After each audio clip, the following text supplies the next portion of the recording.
Up until now, you simply sat in the shadows, watching others live out their lives. But what do voyeurs see when they look into the mirror?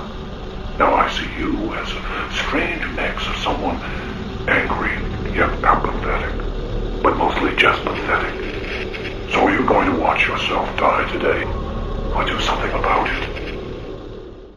And here we go. We have before us the opportunity to forge for ourselves and for future generations a new world order, a world where the rule of law, not the law of the jungle, governs the conduct of nations.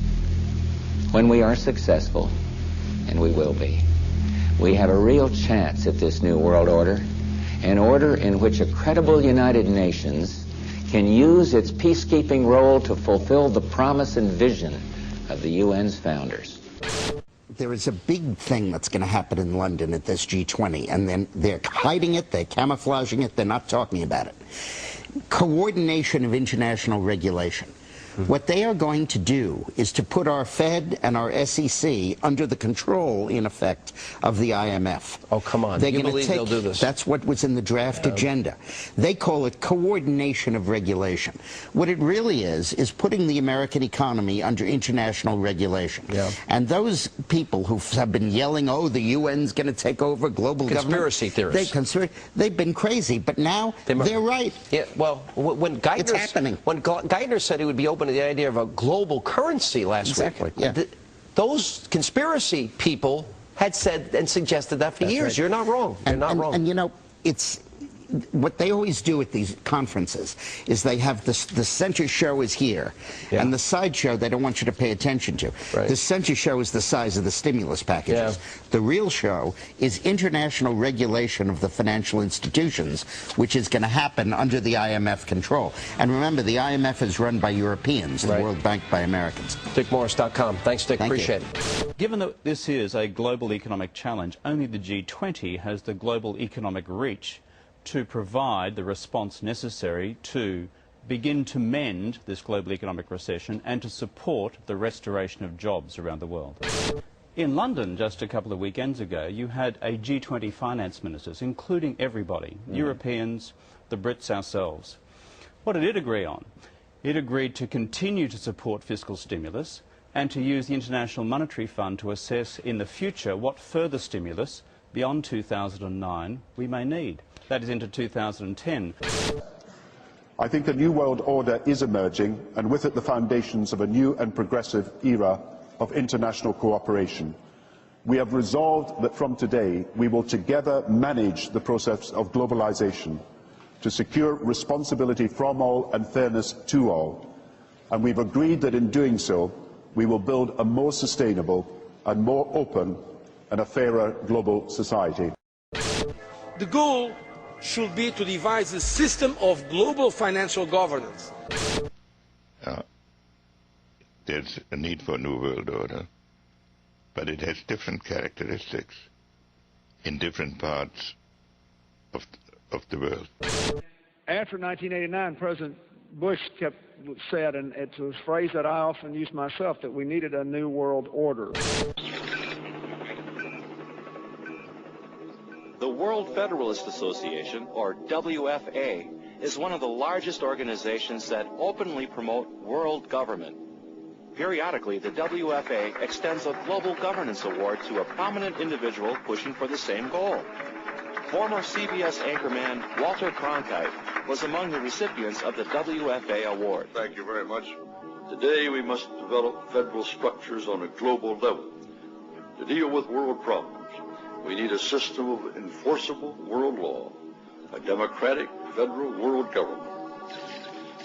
In a closed-circuit hookup, Hillary Clinton congratulated Cronkite. For decades you told us the way it is. But tonight, we honor you for fighting for the way it could be. In 1993, the WFA honored an editor for Time magazine for an essay he had written entitled, The Birth of the Global Nation. Nationhood as we know it will be obsolete. All states will recognize a single global authority. After receiving the award, the editor, Strobe Talbot, was appointed Deputy Secretary of State in the Clinton administration. In February of 2000, the New York Times allowed the WFA a full-page ad to spread its globalist propaganda. It's about the idea of freedom. It's about the future of the whole region. It's about the future of Europe and a new world order.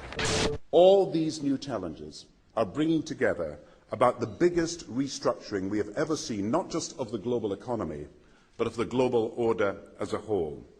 And 200 years ago, a famous British Foreign Secretary said that the new world had been called into existence to redress the balance of the old.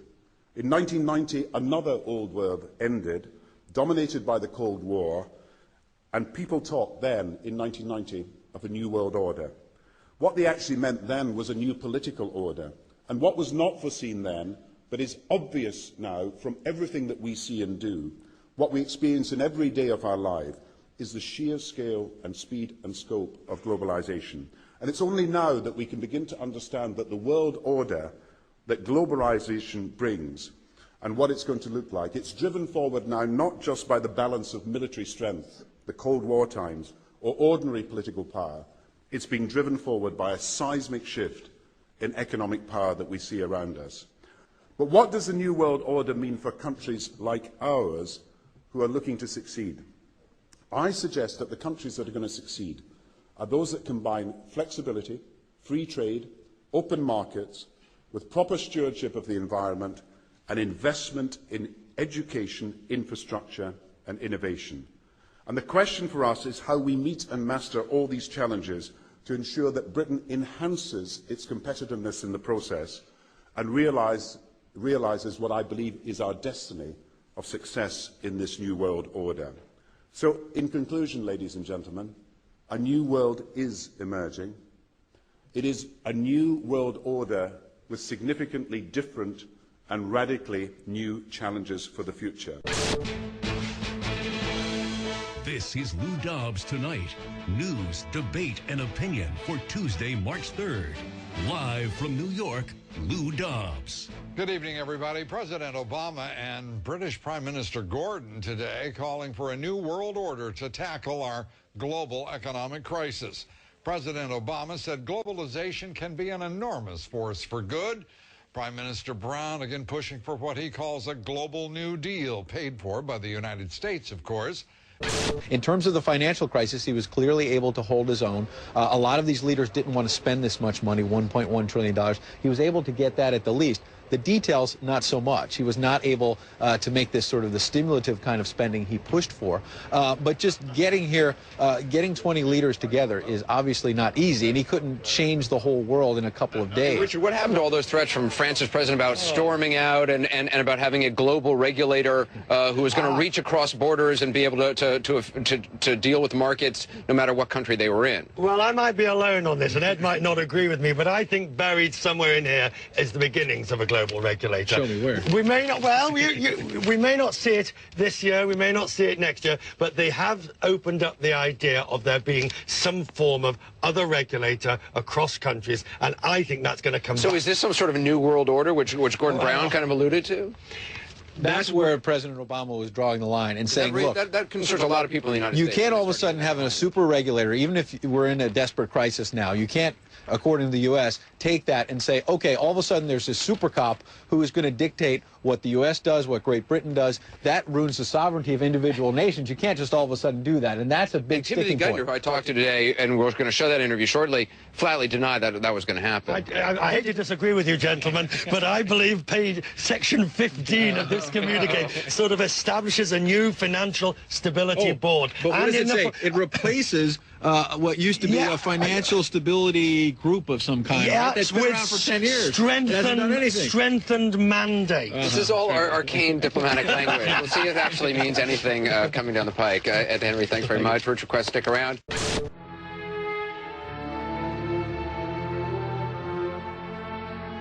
The truth of your world government has now been exposed.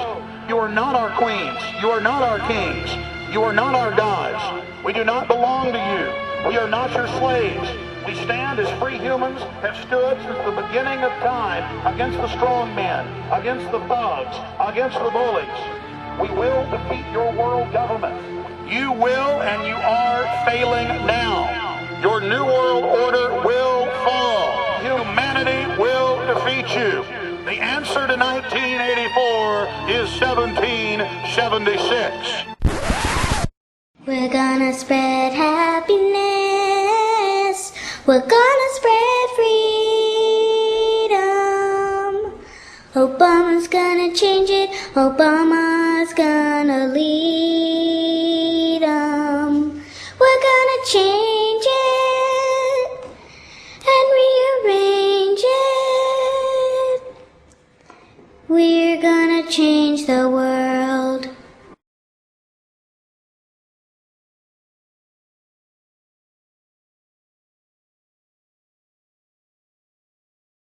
What is your profession?